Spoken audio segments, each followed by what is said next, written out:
What's up guys, welcome back to another episode of Bag Boys. Yeah, I went all out in this cold weather for you guys last week, but yeah, it's still freezing cold. My hands are aching, but anyway. So time to get into today's video. Where did we leave off the last time with this car? So I actually got this mount fixed up, right? So you will know that last time it was a bit cracked over here, and now we got it replaced. Something that I learned about Andre's rubber, you can actually choose the percentage of the rubber strength that you want. So this time around I went for 90%. I think the first time it was something like 50-60. So it should be much stronger. You won't be able to see it, but you can hear nothing is moving. So this thing is proper in there now. The mount is ticked off the list. Today we're going to get into the lower strut brace. So what some guys don't know, because a lot of guys think that the strut brace is actually just for aesthetics, but while I actually want to try and educate those who don't know, but this is actually for chassis stiffening, right? So it's meant to stiffen up the chassis so that the handling of the car is more predictable when you are taking bends, right? And since we're going for track racing with the car, we need to make sure that the cornering is as predictable as possible. So with this upper brace, it's all good and well, but actually there is a lower one that should go in as well. And I'll add an illustration of how the chassis twists and how the two braces combat the twist. So as you can see there on that illustration, it basically restricts the body from being able to twist as far as it would have without the bracing. So we're going to add the bottom one on now to give it the full effect that it should have. From there, I will be pretty much done with stiffening in the front. There is one or two things I still want to do, but for now I'll be happy with that. And then also I've got shorter shocks for the Mazda.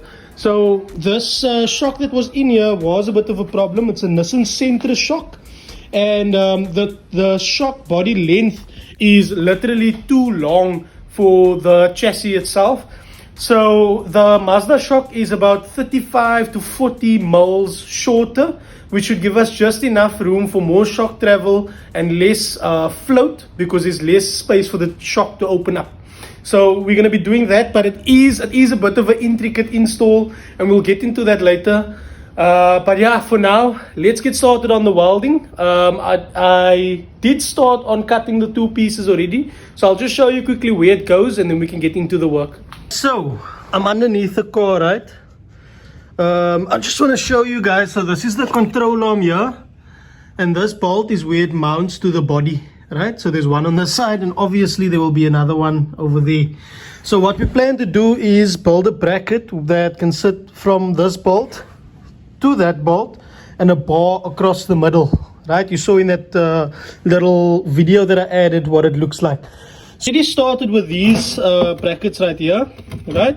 So this will go onto that mounting point like that, bang, on there, and then we're just gonna weld these brackets underneath here, so it will sit something like that. So one on that side, one on the opposite side, and a pole running in between them. So yeah.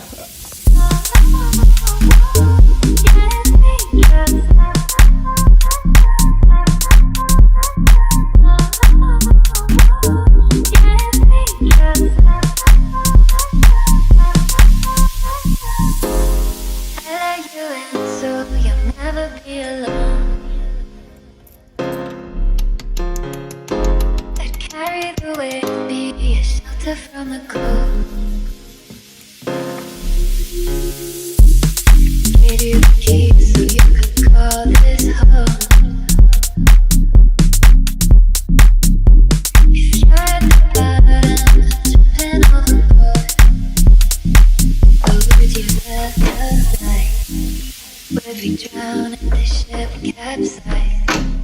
Would you save us or say goodbye? Is it us or just you and I? Yeah.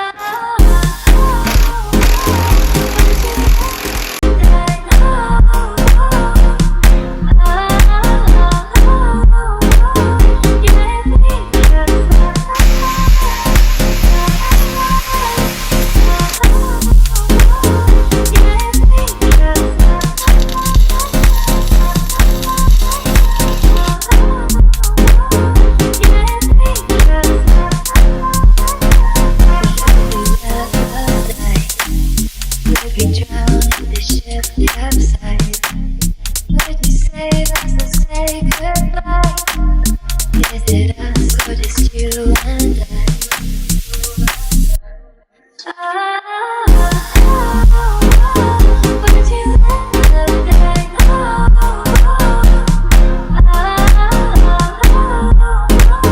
you let me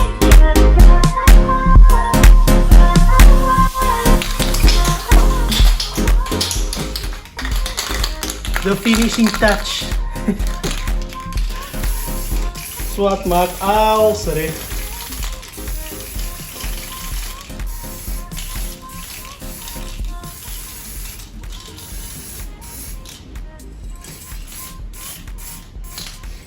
So yeah, this is gonna get resprayed eventually.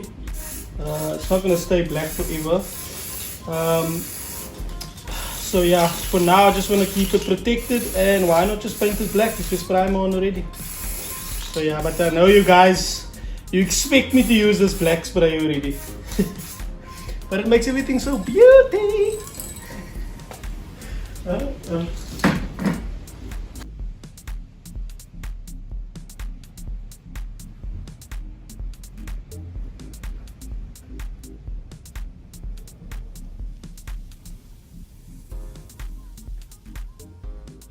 Okay, so lower brace is in.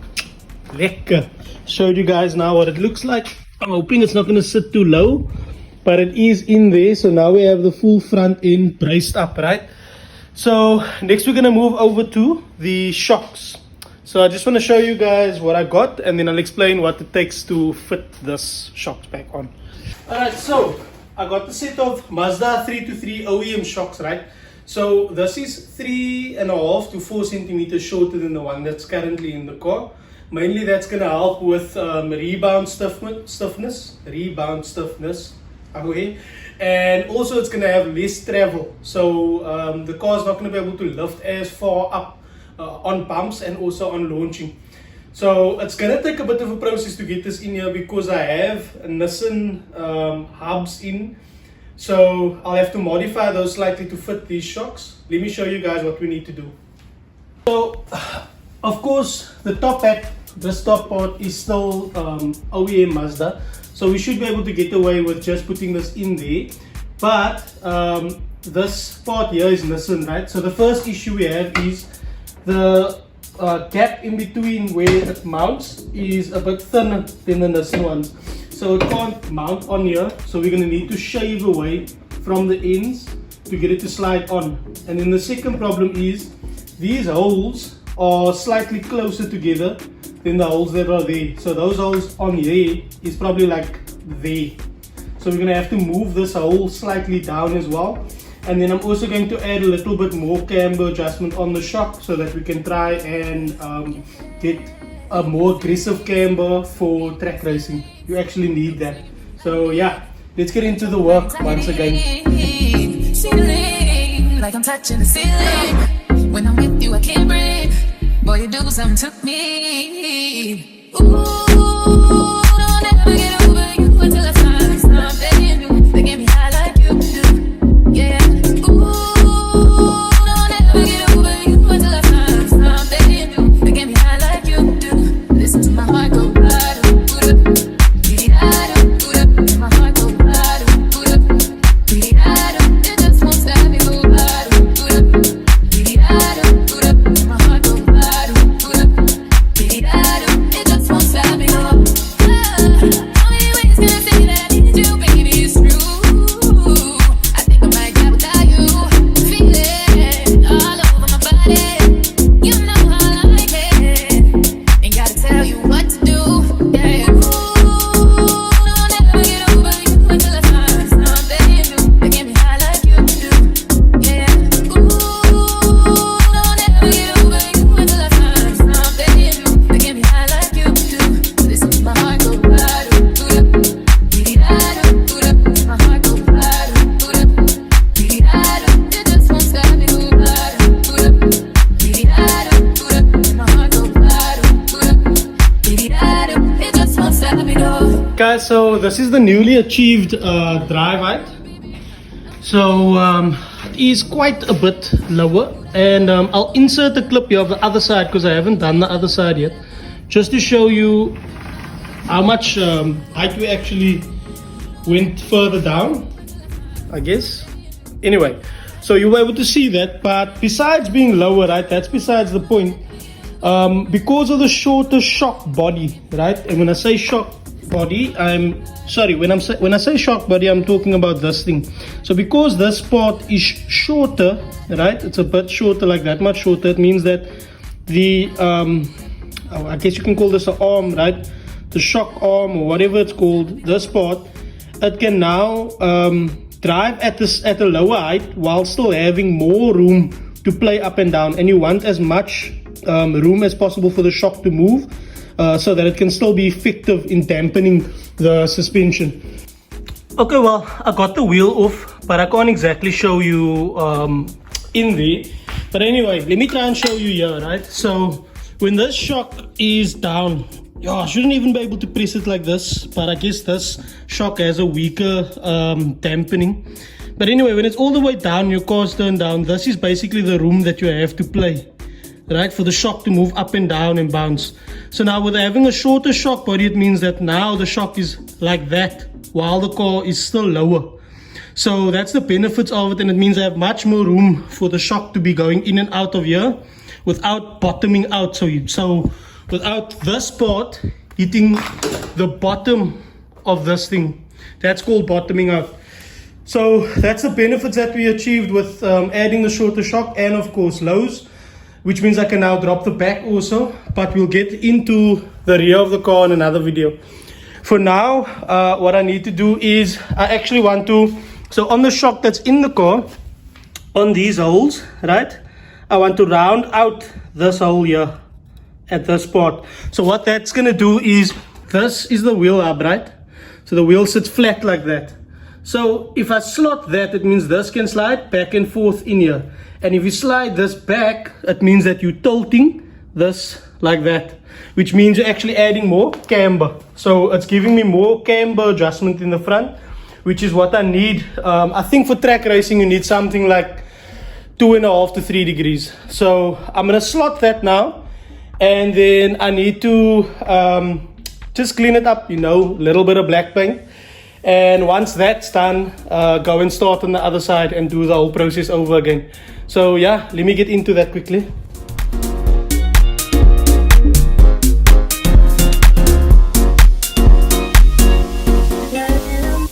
Okay, so I got you saw now, I got that little hole slotted so that you can slide the hub back and forth in there. And this is the end result. So I don't know if you can see the camber, not really, but you guys would have noticed, basically you see that gap there wasn't a gap before when you saw in the previous clip when I turned the wheel. So now the wheel can actually turn freely.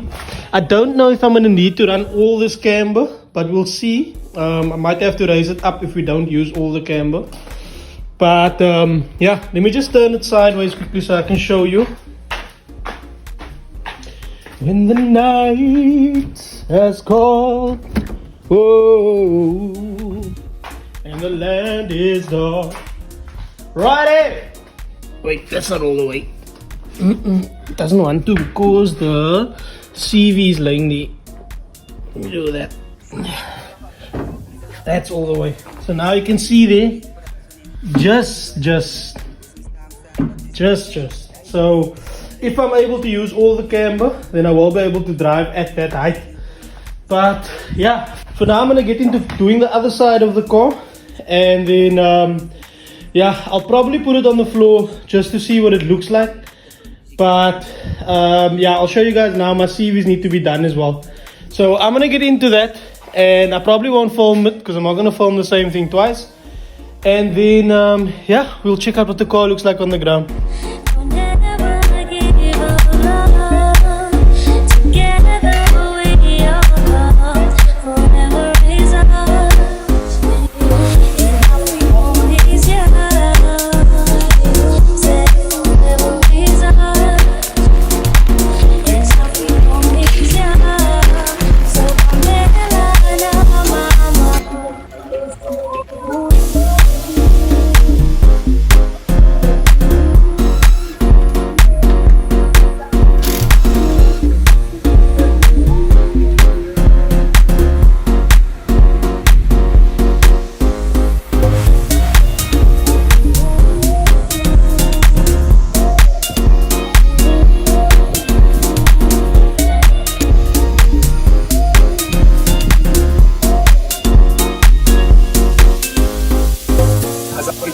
van je leven.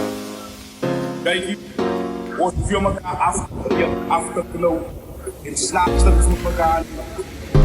Hier dus hier. Allemaal in die leven. Dat je een pittige kans. Te doen wat er moet doen. Zo Afrika.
Alright, so I hope you guys enjoyed that video. It was a lot of work this week, but anyway, alignment is off, the car's toe angle is completely off, so that's why you saw me circling to push it in.